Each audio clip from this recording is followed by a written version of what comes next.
Vladimir Putin secara resmi kehabisan uang, dan sekarang dia mulai memangsa para elitnya sendiri demi bertahan hidup. Dalam upaya putus asa untuk mendanai perangnya yang gagal, Kremlin telah menyita puluhan miliar dolar dari para oligarki Rusia dan perusahaan barat yang melarikan diri. Namun, bahkan perampokan terbesar dalam sejarah Rusia pun tidak cukup untuk menghentikan kerugian. Itulah sebabnya beberapa perusahaan terbesar di Rusia berada di ambang kehancuran total. Mereka memohon bantuan Putin, namun bantuan itu tak akan segera datang. Sejak Putin mencaplok Crimea pada tahun 2014, Rusia telah menyita kekayaan dari sekitar 30 oligarki. 17 diantaranya termasuk di antara 100 miliarder terkaya di dunia. Jumlah total yang telah dia curi diperkirakan sekitar 2,6 triliun rubel. Sekarang, sulit untuk mengonversi jumlah itu ke dolar, karena rubel telah anjlok drastis sejak tahun 2014. Tapi, bisa dibilang, kita sedang membicarakan puluhan miliar dolar yang dicuri dari para elitnya sendiri. Tapi itu sebelum perang ini dimulai. Sejak Februari 2022 keadaan di Rusia semakin memburuk. Putin tidak hanya memburu oligarki yang melawannya, tapi juga perusahaan barat yang ingin keluar dari Rusia. Strateginya sederhana. Saat perusahaan barat ingin jual aset di Rusia dan keluar, Putin memblokir lalu mengambil alih aset itu dan memberikannya ke lingkaran dalamnya dengan harga murah. Dia benar-benar mengambil miliaran dari barat dan memberikannya kepada teman-teman serta keluarganya. Dalam 3 tahun pertama perang ini, dia telah mencuri sekitar 50 miliar dolar, tapi bagian terburuknya adalah ini tidak berhasil karena itu tidak cukup. Bahkan, orang-orang yang dibayar oleh Rusia untuk berbohong demi dirinya pun mulai mengatakan yang sebenarnya. Coba dengarkan, klip ini berasal dari seorang propagandis Rusia. Di sini banyak orang terutama di bidang budaya dan pendidikan merasa malu menjadi orang Rusia. Terkadang orang-orang dari bidang budaya menelepon dan berkata, kami juga ingin mengadakan penggalangan dana dan membantu. Entah bagaimana saya katakan kepada mereka, kami sangat mendukungnya. Ya tentu saja silakan membantu. Ya tapi ketahuilah bahwa ketika kalian mengumumkan penggalangan dana kepada tim kalian, saya katakan dengan jujur kalian akan benar-benar terkejut. Dalam itulah yang terjadi di 6,5 staf berkata, kenapa perang? Apa kita butuh perang ini? Apa-apaan ini? Kami benar-benar menentangnya. Orang itu benar-benar terkejut. Dananya kini kosong, hampir tak ada yang mengirim uang. Kita sudah beruntung jika bisa beli kaos kaki dan pakaian dalam. Penggalangan dana sangat minim, padahal dulu kita bisa membeli kendaraan, drone, dan generator. Sekarang semuanya sangat lemah karena para prajurit sudah lelah dan negara sedang mengalami masalah yang benar-benar membuat semua orang muak. Pada akhir kuartal pertama, orang-orang mulai sadar. Di Moskwa 500 restoran telah tutup. Banyak bisnis yang dulu membantu dengan solar, bahan bakar, atau apapun yang mereka bisa kini tutup dan tak bisa membantu lagi. Dan pada akhir tahun kita akan benar-benar akan ambruk total. Kita akan masuk ke jurang. Dengarkan. Propagandis Rusia yang seharusnya mendukung perang ini, kini secara terbuka mengakui besarnya kerusakan ekonomi yang ditimbulkan. Singkatnya, tentara Rusia kekurangan dana untuk membiayai diri sendiri. Ini jadi masalah besar bagi Putin yang ingin perang berlanjut bertahun-tahun. Ini adalah lelucon Soviet yang menggambarkan situasinya dengan jelas. Seorang jenderal Soviet berkata kepada tentaranya, "Saya punya kabar baik dan buruk. Kabar baiknya adalah kalian semua bisa mengganti pakaian dalam hari ini. Kabar buruknya adalah kalian harus saling bertukar pakaian dalam satu sama lain. Itulah sistem logistik Rusia saat ini." Untungnya bagi tentara, situasi di garis depan tidak seburuk keadaan di kampung halaman di Rusia. Karena di dalam negeri, orang-orang sama sekali tidak mendapatkan gaji. Strategi Putin yang menghabiskan 1 miliar dolar setiap 2 hari untuk membombardir Ukraina tidak berjalan baik bagi sopir bus Rusia. Mereka mogok kerja, mereka menuntut upah mereka, upah yang menjadi hak mereka, tetapi belum menerima pembayaran sejak Januari. Sopir bus, orang-orang yang bekerja untuk pemerintah kota tidak dibayar. Itu sudah cukup memberitahu kita tentang bagaimana kondisi anggaran Rusia saat ini. Tapi situasi mereka tidak separah yang terjadi di Leningrad, kota asal Putin.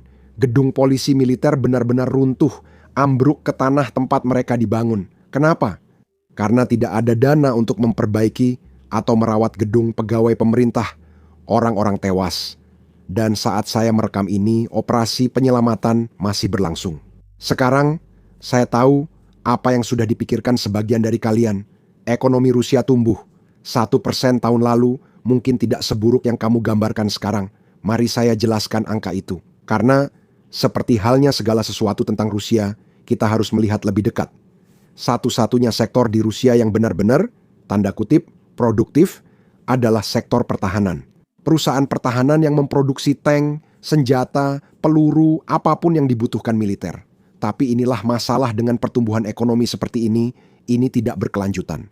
Anda dapat menunjukkan pertumbuhan PDB 1% dengan memberi miliaran dolar ke produsen pertahanan, lalu mereka membuat tank yang dikirim ke Ukraina dan dihancurkan. Pada akhirnya, Anda tidak menghasilkan apapun yang memperbaiki hidup warga, tidak menciptakan dividen masa depan, hanya membakar uang. Anda sudah mengeluarkan banyak uang untuk membangun tank, lalu tank itu hancur. Tapi yang paling buruk, sektor pertahanan sebenarnya menyedot semua modal, sumber daya, dan talenta yang dibutuhkan sektor lain, dan itulah sebabnya setiap industri lain di Rusia sekarat. Kereta api Rusia, pemberi kerja terbesar di negara itu, kini menghadapi kebangkrutan. Jika kereta api kesulitan, itu sudah menjelaskan segalanya. Industri yang dulu mengekspor barang dan mengirim produk ke seluruh negeri kini tidak lagi beroperasi pada tingkat yang sama. Inilah alasan kereta api Rusia kesulitan, dan bukan hanya kereta api saja. Industri minyak yang jadi fondasi Rusia kini juga runtuh, seperti yang Anda lihat di layar. Perusahaan minyak Rusia bangkrut karena harga minyak turun secara global, dan sanksi telah memutus akses perusahaan Rusia dari pasar utama yang membeli minyak. Beberapa perusahaan masih menjual minyak di pasar gelap, tapi ini adalah perusahaan-perusahaan besar yang mampu bertahan lebih lama. Tapi banyak perusahaan, baik yang menengah maupun kecil, tidak bisa beroperasi selama itu. Dulu, perusahaan-perusahaan ini mensponsori tim sepak bola Eropa untuk pamer kekayaan dan pengaruh Moskwa. Kini, mereka bahkan tak mampu bayar tagihan sendiri. Saya minta maaf sebelumnya jika ini terdengar seperti lelucon. Namun, saya tidak pernah bercanda soal agama, dan ini benar-benar ada di judul berita. Gereja Ortodoks Rusia menyatakan, Tuhan tidak akan mendengar doa orang Rusia terkait kenaikan upah. Saat gereja mengatakan bahwa Tuhan pun tidak akan membantu dengan kondisi ekonomi, semuanya sudah menjadi tidak masuk akal, jadi pertanyaan yang jelas muncul. Apa yang dilakukan Putin saat ekonominya runtuh? Nah, untungnya dia sedang menyusun rencana untuk membawa Rusia keluar dari situasi ini, dan rencana itu cukup kreatif. Dia telah menjanjikan Amerika Serikat 14 triliun dolar sebagai imbalan untuk mencabut sanksi. Sekilas, itu terdengar seperti kesepakatan yang bagus. Pencabutan sanksi untuk Rusia bisa sangat membantu dalam menyelamatkan ekonomi. Dan bagi Amerika Serikat, 14 triliun dolar tetaplah jumlah uang yang sangat besar. Ekonomi Amerika Serikat sekitar 30 triliun dolar. Itu berarti Rusia menawarkan untuk membayar setengah dari output ekonomi Amerika hanya demi membantu Putin bertahan. Tapi seperti biasa dengan Rusia, selalu ada masalah, dan ini masalah besar. Rusia tidak punya 14 triliun dolar, bahkan tidak mendekati jumlah itu.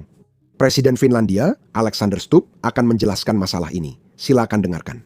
Seberapa besar Anda percaya pada kesepakatan bisnis Rusia? Anda? Saya pernah mendengar orang Rusia mengatakan bahwa Anda akan mendapatkan akses ke 12 triliun, lalu Anda melihat, oke, PDB Rusia adalah 2,5 triliun. Dari mana angka 12 triliun ini berasal? Jadi menurut saya siapapun yang melakukan kesepakatan DLC, mereka harus sangat berhati-hati karena saya pikir orang Rusia berbohong. Kita seharusnya bisa memprediksi ini. Putin memang tidak ahli matematika. Ia mengira operasi militer khusus hanya 3 hari, tapi sekarang hampir 4 tahun. Mungkin ini soal menghitung. Tapi sepertinya Rusia memang punya rencana untuk mendapatkan 14 triliun dolar, dan sebenarnya rencananya sangat lucu. Lihat saja, Rusia telah mendenda Google sebesar 1,2 kuintiliun dolar. Sekarang, izinkan saya memberikan gambaran tentang angka itu. 1 kuintiliun adalah 1 juta miliar, itu adalah angka 1 diikuti oleh 18 nol. Total PDB global, gabungan PDB dari setiap negara di dunia, adalah sekitar 110 triliun dolar. Itu berarti denda yang dijatuhkan Rusia kepada Google 900 miliar kali lebih besar dari PDB global. Kenapa? Karena Google menghapus 2 saluran YouTube milik media yang dikendalikan Kremlin. Saya rasa begitulah cara Putin berencana mendanai tawaran 14 triliun dolar itu, mendenda Google dengan jumlah yang sebenarnya tidak ada. Tapi tunggu dulu, Putin punya satu masalah dan yang satu ini sangat ironis. Ingat kenapa Putin bilang dia melancarkan perang ini. Dia mengklaim bahwa Ukraina menganiaya minoritas berbahasa Rusia. Dia bilang bahwa Zelensky melarang bahasa Rusia di Ukraina padahal Zelensky sendiri berbicara bahasa Rusia. Begitulah. Sekarang sepertinya Putin melakukan hal yang persis sama. Dia melarang bahasa asing di Rusia. Setiap bisnis yang menggunakan bahasa asing dalam iklan atau papan nama, mereka akan didenda antara 8.000 hingga 10.000 dolar. Larangan ini juga mencakup posting media sosial, termasuk di platform yang diblokir. Di Rusia, hanya bahasa Rusia yang diizinkan. Kini makin jelas alasan Putin melakukan ini. Tampaknya Google tak membalas email mereka, jadi Putin ingin mendapat uang dengan cara lain. Jika dia gagal memeras Google, tampaknya dia ingin memeras warga Rusia. Dia bahkan mendenda bisnis yang memakai bahasa Inggris di papan nama karena putus asa.